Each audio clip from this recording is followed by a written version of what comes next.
Hello guys, good evening. Welcome back sa aking kusina. Ulahan nyo to. Octopus guys. O pugita. So i-adobo natin siya guys. Lagyan natin ng bawang, sibuyas,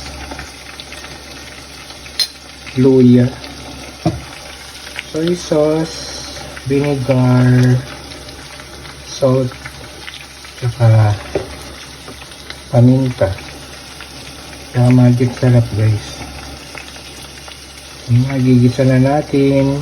Ayan guys, luto ng pugita. Mausok. So lagyan natin guys ng tulong na buyo.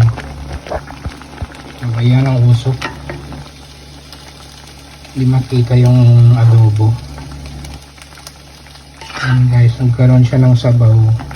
Mas okay sana kung dry siya.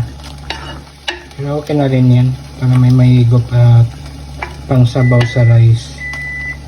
Okay guys, thank you for watching. Try natin tong adobong octopus na masabaw. Ngayon tayo kakabsat, kain po. Try natin tong adobong pugita. Let's eat.